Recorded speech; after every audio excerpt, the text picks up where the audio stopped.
The recruitment poster still hung crooked on the wall, its bright colors faded from years of exposure to artificial light. Join the Galactic Military Academy, where heroes are forged, it proclaimed in 12 different languages. Below the cheerful slogan, someone had scrawled in small letters, Survival Protocol Omega, 90% don't come back. Instructor Velnari traced one of her 6 clawed fingers along the scar that ran from her left eye to her jaw. The Corvani warrior had earned that mark during her own attempt at the course 15 years ago. She was one of the lucky ones who survived. Most weren't. The briefing room buzzed with nervous energy as 23 cadets from across the galaxy sat in their assigned seats. Each species had their own way of showing anxiety.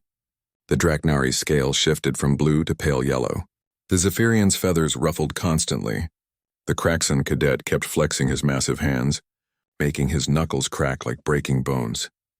Crimson Ridge is not a planet, Velnari began, her voice cutting through the murmur of translator devices. It is a living nightmare designed to kill you in ways your species has never imagined. She activated the holographic display. A red, angry world spun slowly in the center of the room. Its surface looked like an infected wound, with purple storm systems swirling across continents of jagged rock and toxic seas. Class 12 Deathworld. Surface temperature ranges from -40 degrees to 60 degrees Celsius in a single-day cycle. The atmosphere contains 17 different compounds that are poisonous to most oxygen-breathing species. Acid rain falls without warning. The local wildlife evolved specifically to hunt and kill anything that moves. A Thrakari cadet raised his hand. Instructor, what is the actual survival rate? Velnari's mandibles clicked, which was her species' equivalent of a grim smile. In the past 5 years, we have sent 437 cadets to Crimson Ridge. 41 completed the course. The rest, she paused. The rest learned why we call it Protocol Omega. The room fell silent except for the hum of life support systems. Several cadets exchanged glances. A few looked like they were reconsidering their career choices. However, Velnari continued, those who survive become the elite of the elite. They lead the most dangerous missions in galactic space. They are the ones who go where others cannot, who face what others will not. She walked among the cadets, studying each one. You will be dropped at random locations across the planet's most hostile continent. You will have standard emergency gear and 3 days of rations. The course duration is 7 standard days. Your goal is simple. Reach the extraction point alive. A Zephyrian cadet's voice came out as barely a whisper. What if we can't make it? What if we need help? Each of you will carry an emergency beacon. Activate it and you will be rescued within 6 hours. You will also be immediately expelled from the academy. Velnari stopped in front of the cadet. There is no shame in choosing life over glory. Many fine soldiers have made that choice. As she spoke, Velnari's attention was drawn to one cadet who seemed remarkably calm, while others fidgeted or studied their data pads with desperate intensity. This one was quietly eating something from a small package. She checked her roster. Alex Chen, human. The first of his species to attend the academy. Humans were new to the galactic community. Their homeworld had only been discovered 3 years ago, and initial surveys classified it as a Class 7 world, dangerous but habitable. The fact that an entire intelligent species had evolved there was considered remarkable. Most Class 7 worlds were used for mining operations with heavy protective equipment. Cadet Chen, Velnari called out. Alex looked up from what appeared to be some kind of compressed food bar. Yes, instructor. Do you have any questions about the course? Alex chewed thoughtfully for a moment. Will there be any restrictions on what we can eat from the local environment? I mean, if we can identify safe plant or animal protein sources. Several cadets turned to stare at him. The Draknari cadet's scales shifted to a shade that indicated confusion mixed with horror. Cadet Chen, the entire ecosystem of Crimson Ridge is toxic. The plants produce acids that can dissolve metal. The animals secrete poisons that can kill a Kraxan in minutes. Nothing on that planet is safe to eat. Alex nodded and made a note on his data pad. Understood. What about water sources? Rivers, streams, natural springs? All water on Crimson Ridge is contaminated with heavy metals and acidic compounds. You will rely entirely on your supplied filtration systems and emergency water supplies. Got it. Alex took another bite of his food bar and smiled. This should be interesting. Velnari found herself disturbed by the human's casual attitude. Either he didn't understand the severity of the situation, or he was suffering from some kind of psychological break. She had seen both reactions before. Either ended well. Cadet Chen, perhaps you should review the casualty reports from previous classes. The Academy database contains detailed accounts of exactly what happens to cadets who underestimate Crimson Ridge. Oh, I read those already, Alex replied cheerfully. Really detailed stuff. Whoever wrote those reports has a good eye for environmental hazards. He pulled out a small backpack and began checking its contents. Velnari watched in growing amazement as he inventoried what appeared to be camping supplies. Dried food packages, a compact sleeping bag, a metal cup, some kind of heating device, and several items she didn't recognize. Cadet Chen, are you planning to go hiking? Alex looked up with genuine confusion. Well, yeah. Isn't that basically what this is? A 7-day survival hike through challenging terrain. The silence in the room was absolute. Even the translator devices seemed to have stopped working. Challenging terrain? Velnari repeated slowly. Sure. I mean, it sounds tough, but not impossible. The temperature swings are pretty extreme. But I've dealt with similar conditions in the Rockies during winter. The acid rain is definitely a new one. But with proper gear and shelter techniques, it should be manageable. And the wildlife? Alex shrugged. Dangerous animals are dangerous animals. You just need to understand their behavior patterns and avoid threatening them. A Thrakari cadet finally found his voice. Cadet Chen, this is not a recreational activity. This is designed to test the absolute limits of survival capability.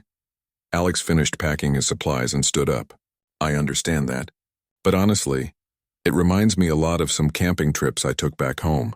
Ever try to sleep in Yellowstone during wildfire season while wolves are howling nearby? Or hike through the Amazon rainforest during monsoon season? Earth has some pretty challenging environments too. Velnari realized with growing alarm that the human was completely serious. He genuinely believed that his homeworld had prepared him for Crimson Ridge. She had read the initial survey reports on Earth. Class 7, they had said. Dangerous but habitable. Perhaps the survey team had made an error in classification. Cadets, she announced, you depart for Crimson Ridge at 800 tomorrow. Use tonight to prepare yourselves mentally and physically. Rest well. Most of you will never sleep as comfortably again.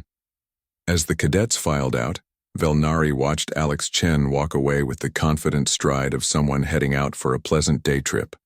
She made a mental note to personally monitor his bio readings during the course. Something told her this human was going to either die very quickly or surprise everyone. She hoped, for his sake, it would be the latter. The transport ship's cargo bay felt like a tomb. 23 cadets sat strapped into their deployment seats, watching the red glow of Crimson Ridge grow larger through the small windows. Each carried identical emergency packs containing water purification tablets, energy rations, medical supplies, emergency shelter, and a beacon that would summon rescue when activated. Alex watched his fellow cadets prepare for what they clearly expected to be hell. The Draknari had activated his personal force shield generator. The Kraxan was checking his body armor for the 5th time. 3 Zephyrians were methodically organizing their survival gear into precise categories, their feathers standing on end with stress. The drop process was deliberately random. Each cadet would be ejected from the ship at different coordinates across the continent, ensuring they couldn't work together. It was meant to test individual survival skills under maximum pressure. First drop in 30 seconds, announced the ship's pilot. Cadet Veltar, prepare for deployment.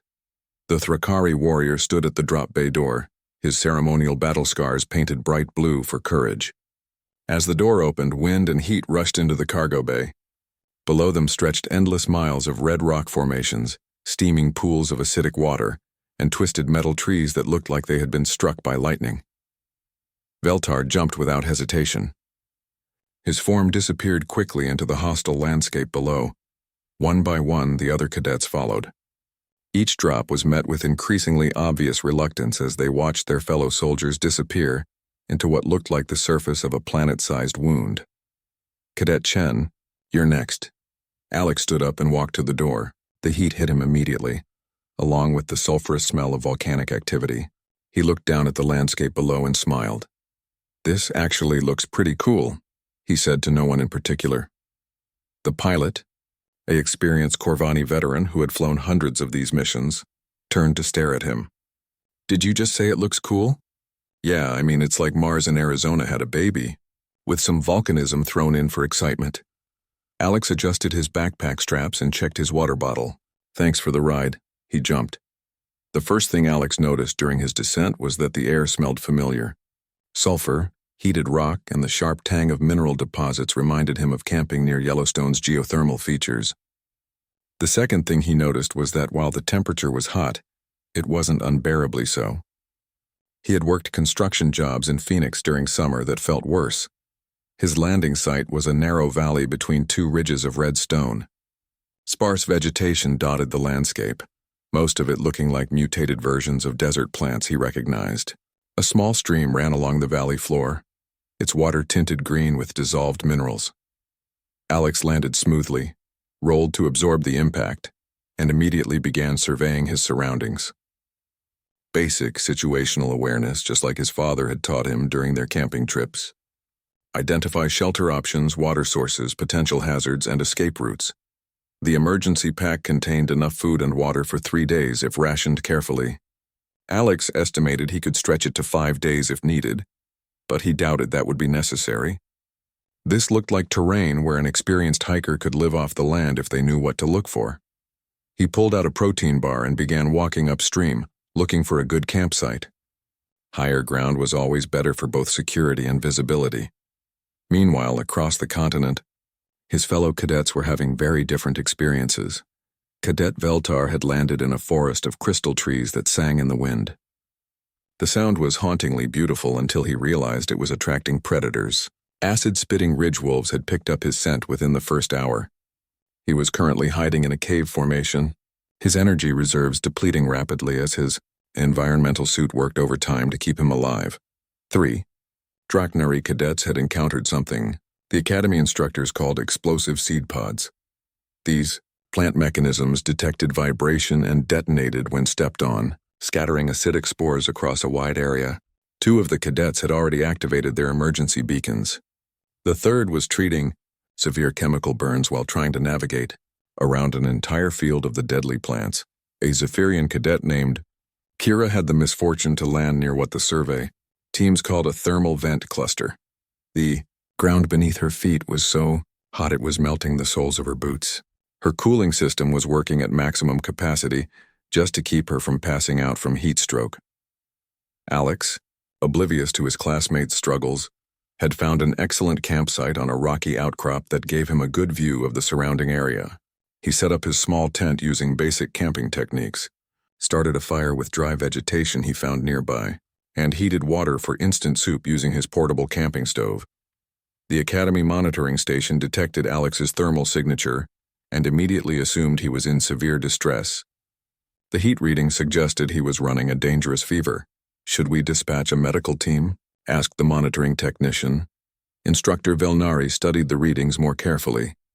"Check his biometrics. Heart rate, stress hormones, respiratory rate. All normal, instructor. Actually, they're better than normal. His stress levels are lower than they were during the briefing yesterday." Velnari frowned. Either the human was in shock, or something was very wrong with their understanding of human physiology. As the sun began to set on Crimson Ridge, the planet's true dangers emerged. Temperature began dropping rapidly. Most of the remaining cadets activated their emergency heaters and burrowed into their thermal shelters. Alex simply put on a jacket he had packed and added more wood to his fire. He had camped in mountains where temperatures dropped 40 degrees after sunset. This wasn't much different. That's when he heard the howling. Ridge wolves were pack hunters that preferred to strike at night when thermal vision gave them an advantage over most off-world species. Their acidic saliva could eat through standard body armor in minutes.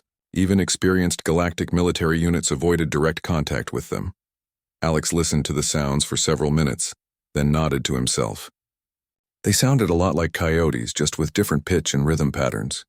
Same basic pack communication structure. He made sure his food was properly secured in containers that wouldn't leak scent, banked his fire to reduce light visibility, and settled in to wait. If they were like Earth canines, they would investigate but probably not attack unless they felt threatened or cornered. An hour later, 6 pairs of glowing eyes appeared at the edge of his campsite. The ridge wolves were larger than Earth wolves. with bony protrusions along their spines and patches of metallic-looking fur that probably helped them survive the planet's harsh conditions. Alex sat very still and watched them. They circled his camp twice, clearly detecting his presence but uncertain what to make of him. He didn't smell like any prey species they knew, and he wasn't displaying threatening behavior. The pack leader, a massive female with scars across her muzzle, approached within 10 feet of Alex's position. She studied him with intelligent eyes, then made a low sound that was half growl, half whine. Alex slowly reached into his pack and pulled out a piece of jerky. He tossed it halfway between himself and the wolf, then sat back without making eye contact. The alpha female approached the offering cautiously, sniffed it thoroughly, then ate it. After a moment, she made another sound to her pack. They moved off into the night, leaving Alex alone with his fire.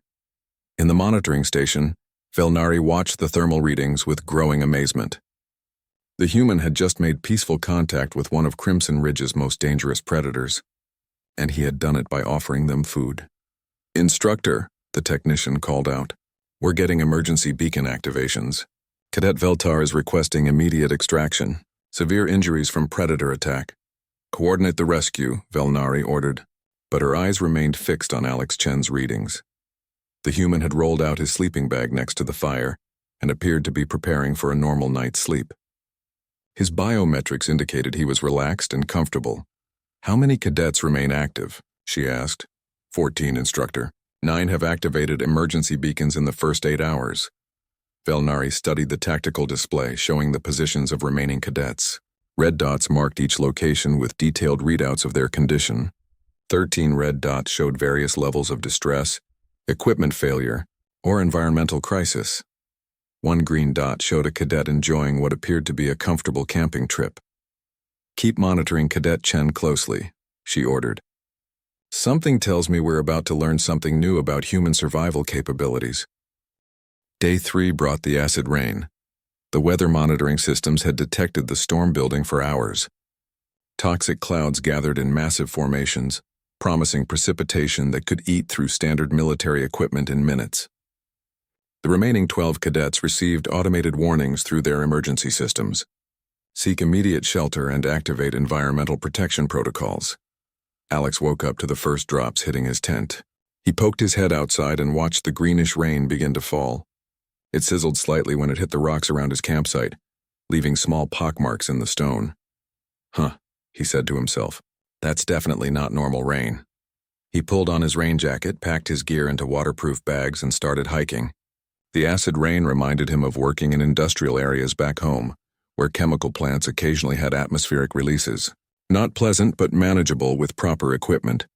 The rain gear he had brought was designed for Earth weather, but it seemed to be holding up well against Crimson Ridge's more aggressive precipitation. The acid wasn't strong enough to eat through modern synthetic materials immediately, and Alex had learned long ago to avoid touching his face or eyes during chemical exposure. What he didn't know was that he was demonstrating human resistance to environmental hazards that amazed the Academy monitoring team. His skin showed mild irritation from brief acid exposure, but nothing like the severe chemical burns that had forced 3 other cadets to activate their emergency beacons in the first hour of the storm. "How is he still mobile?" demanded Instructor Velnari as she watched Alex's bio readings. "The acid concentration should be causing severe respiratory distress at minimum." The monitoring technician checked the readings again. "His respiratory function is slightly elevated, consistent with mild irritation, but he's not showing signs of chemical poisoning or tissue damage." "That's impossible. We've tested atmospheric toxicity with 17 different species.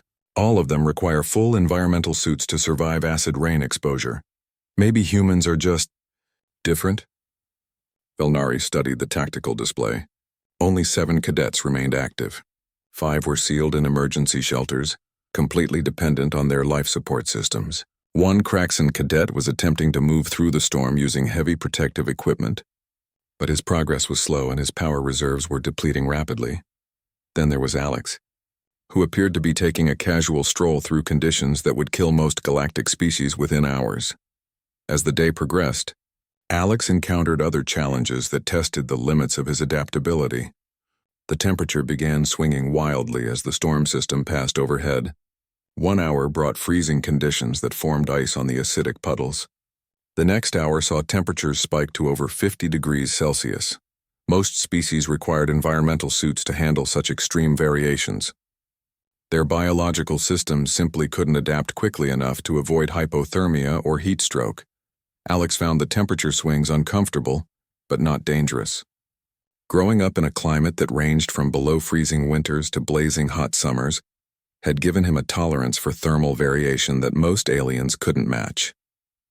He layered clothes when it got cold and stripped down when it got hot, just like any experienced hiker would do. The real test came when he encountered the spore clouds. Crimson Ridge's plant life released toxic spores when stressed by weather changes. These microscopic particles could cause respiratory failure in most oxygen-breathing species within minutes.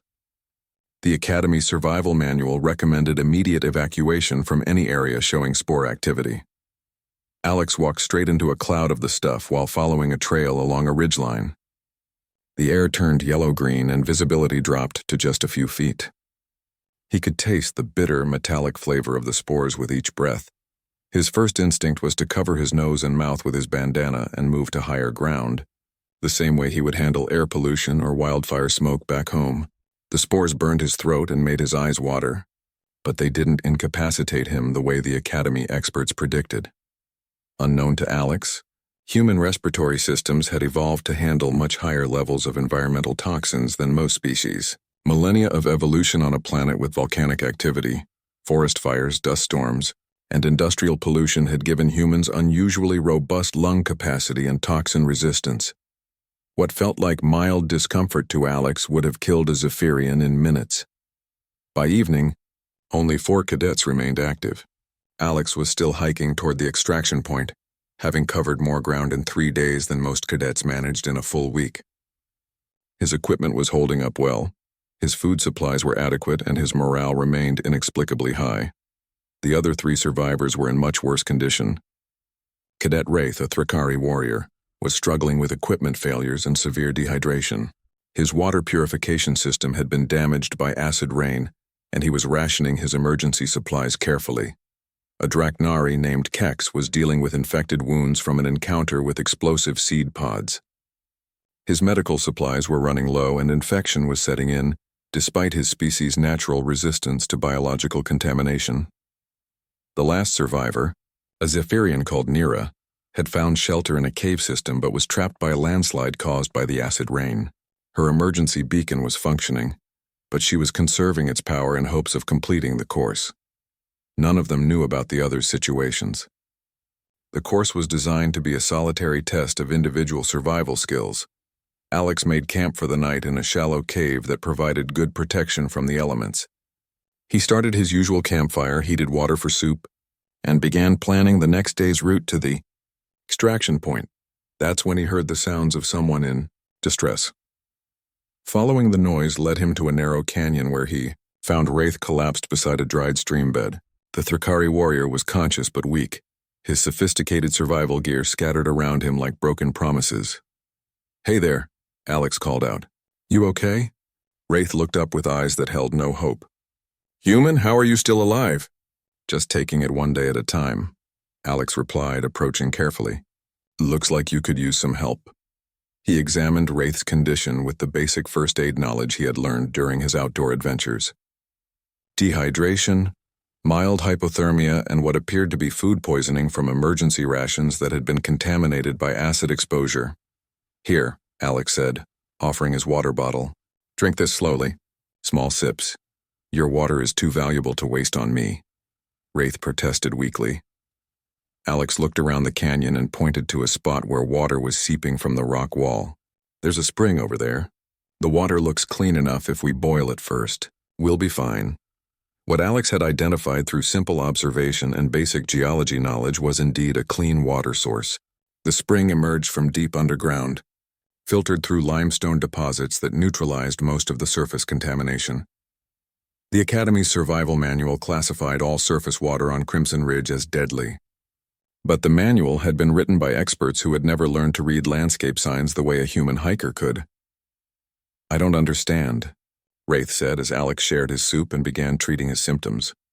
How did you know the water was safe? How are you not affected by the environmental hazards? Alex thought about it while stirring the soup. I guess Earth taught me well. We've got acid rain in some places, extreme temperatures, toxic plants, dangerous animals. You learn to adapt or you don't survive. But this is a Class 12 Deathworld. What's Earth classified as? Alex asked. Class 7, dangerous but habitable. Alex laughed. Maybe the survey team visited during a good week. As they shared the meal, Wraith began to understand that his human companion wasn't surviving Crimson Ridge despite the planet's dangers. He was surviving because he came from somewhere even more challenging. Your homeworld, Wraith said slowly. What is it really like? Alex gazed up at the alien stars while considering the question. Beautiful, he said finally. But you have to respect it. Earthquakes, hurricanes, tornadoes, floods, droughts, volcanic eruptions, ice ages, mass extinctions. Earth doesn't coddle its children, and humans evolved in that environment. For millions of years, the ones who couldn't adapt didn't pass on their genes. Alex took another sip of soup. I guess that makes us pretty good at surviving places like this. In the monitoring station, Instructor Velnari was having a very uncomfortable realization. The Academy had classified Earth as a Class 7 world based on limited survey data. But they had never considered what kind of species could evolve to dominance on a planet that hostile. Technician, she ordered, pull the complete geological and environmental survey data for the human homeworld. I want a full analysis of every natural disaster, climate variation, and environmental hazard recorded. Yes, Instructor. As the data began streaming across her displays, Velnari felt a chill that had nothing to do with the ship's environmental systems. Volcanic supereruptions, ice ages lasting thousands of years, asteroid impacts, mass extinction events that wiped out most life on the planet multiple times. And somehow, impossibly, one species had not only survived all of that, but had thrived enough to develop intelligence, technology, and space travel. Instructor, the technician called out nervously. Based on this data, I think we may need to reclassify the human homeworld. To what classification? Class 15, Instructor. Maybe higher. Velnari stared at the display showing Alex Chen sharing his campfire with a warrior from one of the galaxy's most renowned fighting species. The human was treating a Class 12 Deathworld like a camping trip because he came from a Class 15 nightmare that had forged his entire species into apex survivors. Keep monitoring them, she ordered quietly, and prepare a full report for Academy Command. I think we need to reassess what we know about humans. The morning brought silence from the emergency beacons. Of the original 23 cadets, only Alex and Wraith remained active in the field. The Draknari named Kex had been evacuated during the night when his infected wounds became life-threatening. Nira, the Zephyrian trapped in the cave system, had finally activated her beacon when rising water levels threatened to drown her. Wraith woke feeling better than he had in days. The clean water, hot food, and basic medical care Alex had provided had literally saved his life.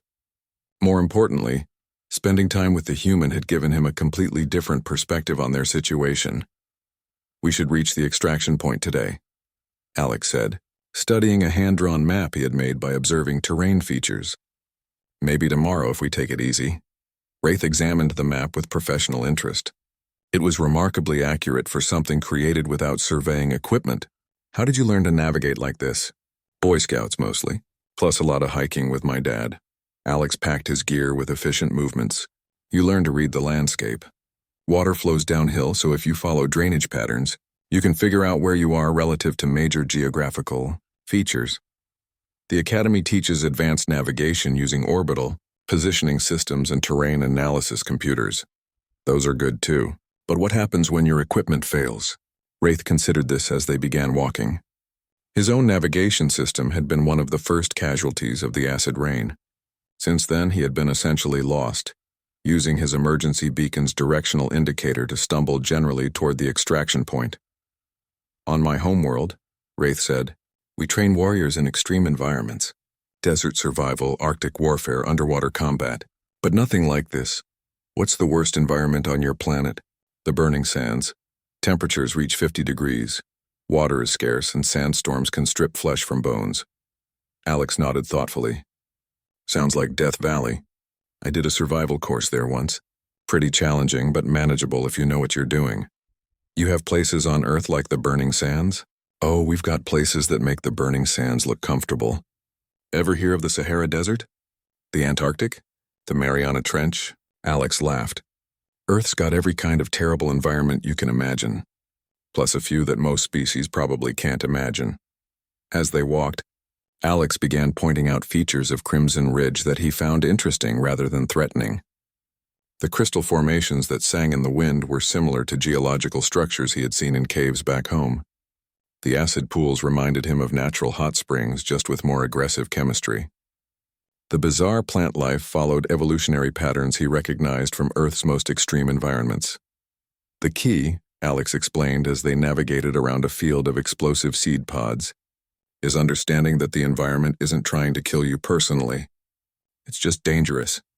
Like lightning or avalanches or poisonous snakes, you learn the patterns, avoid the hazards, and respect what you can't control. Wraith watched Alex identify safe passage routes through the pod field, using techniques that seemed impossibly simple. The human looked for visual clues that indicated mature pods versus young ones, tested the ground gently with a stick before putting his full weight down, and moved with deliberate care but not paralyzing fear. The Academy Survival Manual says this terrain is impassable without specialized equipment. Maybe for most species, Alex said, but humans have been dealing with things like landmines and booby traps for thousands of years. This is just a biological version of the same problem. They emerged from the pod field safely and continued toward higher ground.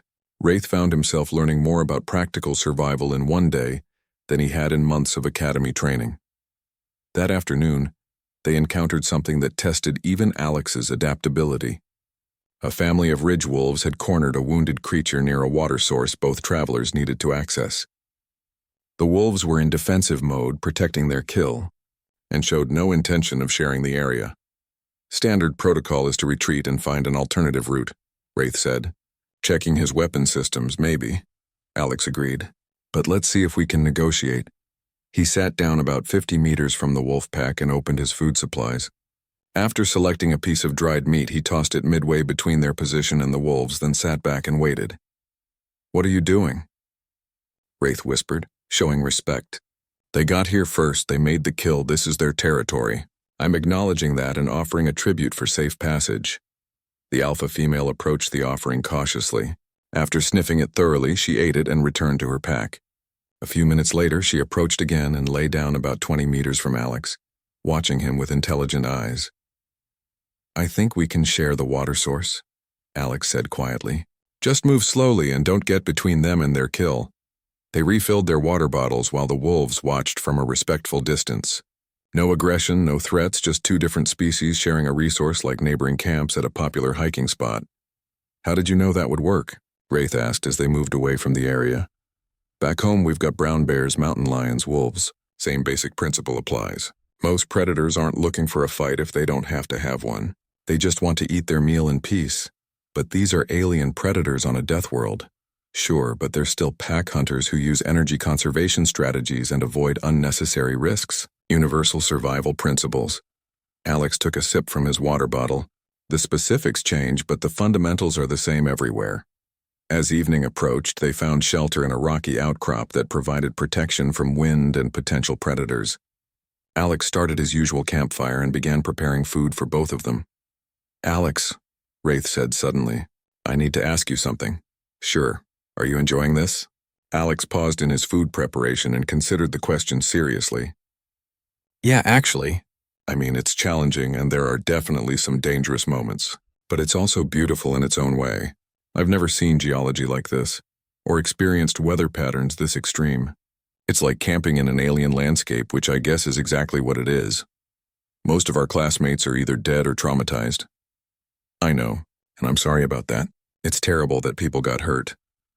Alex stirred the soup thoughtfully, but for me, this feels like the kind of challenge I've been training for my whole life without knowing it. Training for? Every camping trip where something went wrong. Every hike in bad weather. Every time I had to figure out how to stay warm, find food, navigate without GPS, or avoid dangerous animals. It all adds up. Wraith realized he was witnessing something unprecedented in galactic military training. Alex wasn't succeeding despite the hostile environment. He was succeeding because his entire evolutionary and cultural background had prepared him for exactly this kind of challenge. Your species, Wraith said slowly. You're not just adapted to survive harsh environments. You're adapted to enjoy them. I guess so. Humans have this weird thing where we voluntarily go to dangerous places for fun. Mountain climbing, deep-sea diving, exploring caves, trekking through jungles. We call it adventure tourism. You seek out danger recreationally? Some of us do. The ones who don't still watch movies about it or read books about survival adventures. It's built into our culture. That night, as they shared the warmth of the fire and the comfort of hot food, Wraith began to understand why Alex had seemed so relaxed during the initial briefing. The human hadn't been ignorant of the dangers. He had been recognizing them as familiar challenges. Tomorrow we reach the extraction point, Wraith said. Yeah.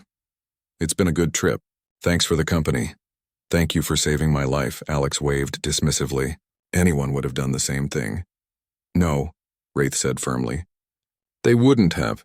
Most species, including my own, would have seen another cadet as competition to be eliminated or at best ignored. You shared your resources with someone who could have taken credit for your success. Success isn't worth much if you have to step on other people to get it. In the monitoring station, Instructor Velnari was compiling her final report on the exercise. 2 cadets would complete Survival Protocol Omega. One was a decorated Thrakari warrior who had survived through determination and military training. The other was a human who had treated the entire experience like a recreational activity. Instructor, her assistant said, Academy Command wants to know if we should modify the course for future human cadets. Velnari looked at the bio readings showing Alex Chen preparing for a comfortable night's sleep on a planet that had killed or broken most of the galaxy's elite warriors. No, she said finally. I think we need to modify our understanding of what humans consider challenging. She began typing her recommendation into the official report. The Academy needed to develop new protocols, not for human safety, but for the safety of other species who might attempt to keep up with human cadets in the field. It was becoming clear that Earth hadn't just produced another spacefaring species. It had produced the galaxy's first natural-born survivors.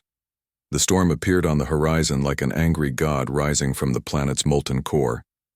Crimson Ridge's infamous megastorm built slowly at first, then accelerated into a phenomenon that combined every environmental hazard the planet could generate into one catastrophic weather system. Alex and Wraith stood on a rocky plateau, watching towering clouds spiral into formations that defied normal meteorology. Lightning flickered inside the storm mass, but it wasn't ordinary lightning. The electrical discharges glowed green and purple, indicating the presence of charged acid particles that could burn through most known materials. The extraction point is directly through that storm, Wraith observed, checking his navigation system. Yeah, I noticed. Alex studied the approaching weather with the same expression he might use while planning a route around a traffic jam. Looks like we're going to get wet. The Academy monitoring station erupted into controlled chaos as the storm intensified beyond anything in their records. Automatic evacuation protocols activated for all remaining field personnel. Emergency extraction teams prepared for immediate deployment. All cadets, this is Academy Control. Velnari's voice crackled through the emergency communication system. Crimson Ridge is experiencing a Class 5 megastorm. Activate your emergency beacons immediately for priority evacuation. Wraith looked at his beacon, then at Alex. We should call for extraction. Probably, Alex agreed. But we're only about 8 kilometers from the finish line, through a planetary scale, hurricane with acid rain and thermal, lightning. I've driven through worse weather in Kansas. Alex shouldered his pack. Tornado season can get pretty intense. Wraith stared at him. You want to walk through that? I want to finish what we started, but I'm not going to pressure you into anything dangerous. You should call for extraction if you think it's too risky. The Thrakari warrior looked at the approaching storm, then at his human companion. Alex was checking his rain gear and organizing his supplies like he was preparing for a slightly unpleasant commute. My ancestors conquered 3 star systems, Wraith said finally. I'm not giving up 8 kilometers from victory. All right then. Let's go get rained on. The storm hit them 20 minutes later with the fury of an enraged planet. Acid rain fell in sheets so thick that visibility dropped to arm's length. The wind howled with voices that seemed to come from the planet's core. carrying toxic spores and superheated particles that could strip flesh from bone. Most species would have died in the first minute of exposure. Alex pulled his hood down tight and started walking. The acid rain was stronger than anything he had experienced, but his gear was holding up reasonably well. The wind was fierce, but he had hiked through mountain storms that were nearly as bad. The reduced visibility was annoying, but he could navigate by following the natural drainage patterns that led toward the extraction point. "How are you doing?" he called to Wraith. The Thrakari was struggling. His environmental suit was protecting him from the worst effects, but the system was being pushed beyond its design limits. Warning lights flashed inside his helmet as various subsystems strained to keep him alive. "Functioning," Wraith replied through gritted teeth. They made slow progress through the storm. The terrain became increasingly treacherous as acid rain turned solid rock into slippery, corroded surfaces. Thermal vents opened randomly, spewing superheated gas that could cook a living being in seconds. But Alex had grown up on a planet where sudden weather changes could be equally deadly. Flash floods, lightning strikes, sudden temperature drops, whiteout blizzards that could kill the unprepared in minutes. Earth had taught its children to read environmental signs and react quickly to changing conditions. When a thermal vent began showing signs of activation, Alex recognized the preliminary heat shimmer and guided them around the danger area before it erupted. When lightning began striking closer to their position, he led them to lower ground following principles he had learned during thunderstorm safety training. "How do you know where to go?" Wraith asked during a brief pause behind a rock formation that provided shelter from the wind. "Pattern recognition mostly. This storm is huge, but it still follows basic meteorological principles. The lightning is seeking the path of least resistance. The drainage flows are following gravity. The thermal activity is related to underlying geological pressure." Alex checked his compass and pointed toward a gap between two ridges. "The extraction point should be in that direction, and that route gives us the best combination of shelter and progress." What Alex was demonstrating was intuitive environmental awareness that most species had never needed to develop. His brain was constantly processing dozens of sensory inputs and comparing them to patterns learned through millions of years of human evolution on a hostile planet. The storm intensified as they continued. Seismic activity began as the planet's crust responded to the massive atmospheric pressure changes. The ground shook with earthquakes that opened crevasses without warning. For most galactic species, earthquakes were rare planetary events requiring specialized response protocols.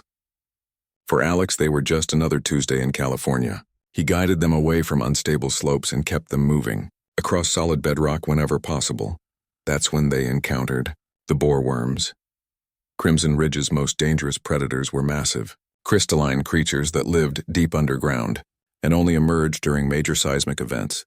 They were attracted to vibration and heat, and their diamond-hard bodies could tunnel through solid rock to reach their prey. The first boar worm erupted from the ground 50 meters ahead of them, its serpentine body glowing with internal heat. It was the size of a subway train and moved with surprising speed despite its enormous bulk. "We're dead," Wraith whispered, watching the creature's segmented body writhe as it searched for the source of the vibrations that had attracted it. Alex studied the creature's behavior with scientific curiosity. "It's like a giant earthworm crossed with a Komodo dragon. Look how it's moving its head back and forth. It's tracking us by vibration and heat signature. That doesn't help us escape it. Maybe it does." Alex began digging in his pack. If it hunts like earth creatures, it probably has predictable behavioral patterns. He pulled out his camping pots and a handful of emergency flares. "When I was a kid, my dad taught me how to deal with aggressive wildlife. The key is to confuse their senses, not challenge them directly." Alex began banging the pots together while activating multiple flares and throwing them in different directions. The noise and heat signatures created a sensory overload that confused the boar worm's hunting instincts. The massive creature turned toward the brightest flare, then back toward the loudest noise, then toward another heat source. Unable to identify a specific target, it became increasingly agitated, but couldn't focus on any particular threat. "Now we move," Alex said quietly, slowly and quietly while it's distracted. They circled around the confused predator, giving it plenty of space while it continued to investigate the false targets Alex had created. The technique worked perfectly. The boar worm eventually lost interest and returned to its underground domain. "Unbelievable," Wraith breathed as they reached safe distance. "Basic misdirection. Works on bears, mountain lions, even angry bulls. Most predators rely on simple stimulus response patterns. Confuse the stimulus and you can redirect the response. The extraction point appeared through the storm like a mirage. Academy rescue teams had established a fortified shelter designed to withstand the megastorm while providing a safe zone for evacuated cadets. Alex and Wraith stumbled into the shelter's airlock just as the storm reached its peak intensity. Emergency medical teams immediately began checking their vital signs and treating them for exposure. Cadet Chen, a medical technician, said in amazement, "Your condition is remarkable. Minimal acid exposure, no respiratory distress, normal body temperature." How long were you in the storm? "About 4 hours," Alex replied, accepting a cup of hot coffee gratefully. "That's impossible. No unprotected biological organism can survive more than 30 minutes in a Class 5 megastorm." Alex sipped his coffee and shrugged. "I guess humans are tougher than we look." Instructor Velnari entered the shelter and stared at the two cadets who had just accomplished the impossible. In the 5-year history of Survival Protocol Omega, no one had ever completed the course during a megastorm. Most seasoned military veterans wouldn't attempt to travel in those conditions even with full environmental protection. "Cadet Chen," she said slowly, "you just walked through weather conditions that our computer models classify as unsurvivable." "It was pretty rough," Alex admitted. "But I've been through some intense storms before. Ever experience a derecho, or a hurricane making landfall? This was definitely more extreme, but the basic survival principles are the same. And you, Cadet Wraith?" The Thrakari warrior looked at his human companion with something approaching awe. "Instructor, I survived because Cadet Chen showed me how to read the environment like a natural force rather than an enemy to be defeated. His knowledge of survival techniques saved both our lives." Velnari realized she was looking at more than just two successful cadets. She was witnessing the emergence of a new paradigm in survival training. Alex hadn't conquered Crimson Ridge through superior technology or brute force. He had succeeded by understanding it. "Cadet Chen," she said, "the Academy would like to discuss your future with us. We believe you might have valuable contributions to make to our survival training programs." "I'd be honored," Alex replied. "But first, can someone tell me where I can get more of this coffee? It's really good." In the monitoring station, technicians were already analyzing the data from Alex's passage through the megastorm. The readings would require Academy Command to completely reassess their understanding of environmental survival limits. More importantly, they would need to reassess their understanding of the species that had produced a cadet capable of treating a Class 5 Deathworld megastorm as merely pretty rough weather. Earth, it seemed, had been preparing its children for challenges the galaxy had never imagined. 3 months after the Crimson Ridge incident, the Galactic Military Academy's largest auditorium was packed with representatives from 47 different species. Word had spread throughout the galaxy about the human cadet who had treated the Academy's most deadly training course like a weekend camping trip. Alex sat in the front row of the graduation ceremony, still slightly uncomfortable with all the attention. Next to him, Wraith wore the ceremonial armor of a Thrakari honor graduate, his chest marked with new battle scars that told the story of their shared survival. "Distinguished guests, fellow cadets, and honored instructors," announced Academy Commandant Zorak, a ancient Corvani, whose own graduation from Survival Protocol Omega had occurred 30 years earlier. "Today we celebrate not just the completion of our most challenging training program, but a fundamental shift in our understanding of survival science." The auditorium's main display activated, showing statistical data that had been causing debates in military circles for months. For the first time in Academy history, Survival Protocol Omega achieved a 100% completion rate for cadets who remained in the field. Murmurs rippled through the audience. Everyone knew the story by now, but seeing the official numbers still seemed impossible. Cadet Alex Chen completed the 7-day course in 6 days and 14 hours, achieving the fastest time in program history. More significantly, Cadet Chen demonstrated survival techniques that our experts are still analyzing and implementing into updated training protocols. The display showed video footage from Alex's journey through Crimson Ridge. Academy cameras had captured him sharing food with ridge wolves, navigating through acid storms with improvised equipment, and leading Wraith safely through environmental hazards that had killed dozens of previous cadets. Perhaps most remarkably, Commandant Zorak continued, Cadet Chen accomplished this while maintaining stress levels consistent with recreational activity. His bio readings suggest he genuinely enjoyed the experience. Alex shifted uncomfortably as several hundred alien eyes focused on him. He had tried to explain that Crimson Ridge really wasn't that much worse than some places on Earth, but nobody seemed to believe him. The Academy has conducted extensive research into human physiology and evolutionary history since Cadet Chen's graduation. Our findings have required us to completely reassess our classification of the human homeworld. The display now showed Earth from orbit, looking deceptively peaceful with its blue oceans and white clouds. We originally classified Earth as a Class 7 world based on limited survey data. After comprehensive analysis, we have reclassified it as a Class 15 Deathworld.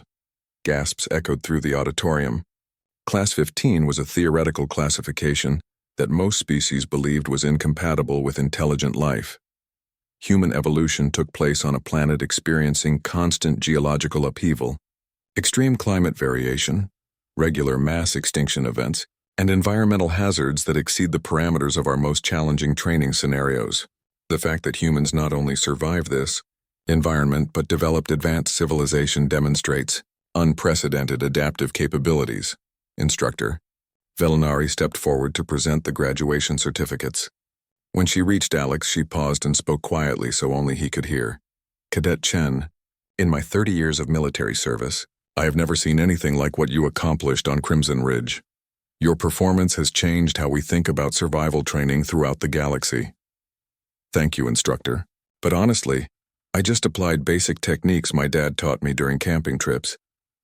Velinari smiled, which was an unusual expression for a battle-scarred Corvani warrior. That may be the most terrifying sentence I have ever heard. After the ceremony, Alex found himself surrounded by cadets and instructors asking questions about human survival techniques. He tried to explain that most of what he had done was just common sense applied to unfamiliar situations. But his audience treated every casual observation like profound military wisdom. Cadet Chen, a young Zephyrian officer, asked, "How did you know the Ridge Wolves could be negotiated with rather than fought?" They reminded me of regular wolves. Pack hunters are usually just trying to protect their territory and their food. If you respect that and don't threaten them, they're generally willing to coexist. But how did you know to offer them food as tribute? Alex thought about it. Same way you'd handle any territorial dispute, I guess. Show respect. Acknowledge their position. Offer something valuable in exchange for what you want. It works with most intelligent species. A Drachnary instructor raised his hand. What about your navigation techniques? Our analysis shows you were able to maintain accurate directional awareness without functioning equipment. I followed water drainage patterns and used the sun position to maintain general bearing. Plus, I kept track of major geographical features as reference points. Alex paused, realizing his audience was taking notes. It's just basic land navigation. They teach it in Boy Scouts, and what are Boy Scouts? Several voices asked simultaneously. Alex found himself explaining how human children were taught outdoor survival skills as recreational activities. The concept of voluntarily exposing youngsters to environmental challenges for fun seemed to disturb most of his audience. You train your offspring for survival scenarios before they reach military age? A Thrakari general inquired. Well, yeah. Camping, hiking, learning to build fires, finding shelter, identifying edible plants. It's considered character building. And human parents consider this safe? Safer than letting kids grow up without outdoor skills. Earth can be pretty dangerous if you don't know what you're doing. The questioning continued for hours. Alex gradually realized that what seemed like basic common sense to humans was actually sophisticated survival science to most galactic species. Techniques that Earth children learned at summer camp were being analyzed as advanced military tactics. Commandant Zorak eventually rescued Alex from the impromptu seminar. Cadet Chen, the Academy would like to offer you a position as Chief Survival Instructor. Your methods have proven more effective than training protocols we have used for centuries. I'm honored, Alex replied, but I should mention that I'm not really an expert. There are people on Earth who could teach this stuff much better than me. More humans with your capabilities? Millions of them. Park rangers, wilderness guides, mountain rescue teams, military survival instructors, plus anyone who grew up camping or hiking regularly. The implications of this statement rippled through the gathered military leaders. If Alex was considered average by human standards, what did that say about human survival capabilities as a species? 6 months later, the Academy established its first Earth campus in the Rocky Mountains of Colorado. Human instructors began teaching survival techniques to elite alien military units, using Earth's mild environments as training grounds. Alex found himself leading a class of Corvani Special Forces through what he considered a basic wilderness survival course in Yellowstone National Park. His students, wearing full environmental protection suits, watched in amazement as their human instructor demonstrated fire-building techniques using materials found on the ground. The key, Alex explained, is understanding that the environment wants to help you survive. You just need to know how to work with it instead of against it. A Corvani colonel raised his armored hand. Instructor Chen, how do you maintain such confidence in hostile territory? Alex looked around at the geysers, hot springs, and wildlife that his students found so intimidating. This isn't hostile territory. This is just Yellowstone. It's actually one of the safer places on Earth. Safer than what? Well, there's no hurricanes, earthquakes, tornadoes, flash floods, venomous snakes, or dangerous predators in this immediate area. Plus, the weather is pretty mild for this time of year. The Corvani exchanged glances through their helmet displays. Their definition of mild weather apparently differed significantly from the human standard. That evening, as Alex sat around a campfire with his alien students, he reflected on how much his life had changed since that first day at the Academy. He had gone from being Earth's first representative to becoming the galaxy's leading expert on survival science, simply by treating dangerous situations the way any human would. "Instructor," Wraith asked from across the fire, "do you ever miss the challenge of truly dangerous environments?" Alex smiled and pulled out a travel brochure he had been reading earlier. "Actually, I was thinking about taking a vacation next month. There's this place called the Amazon Rainforest. That's supposed to be pretty interesting." The assembled alien warriors stared at the brochure with expressions of pure horror as Alex cheerfully described his plans for a relaxing trip through one of Earth's most hostile ecosystems. In the Academy's new classification system, Alex's vacation destination was rated as a Class 12 Deathworld, suitable only for advanced survival training. To Alex, it was just another chance to go camping somewhere new. As he prepared his equipment for the trip, Alex packed the same basic supplies he had brought to Crimson Ridge: some food, water purification tablets, a first aid kit, and a thermos for hot soup. After all, how dangerous could it be? It was still on Earth.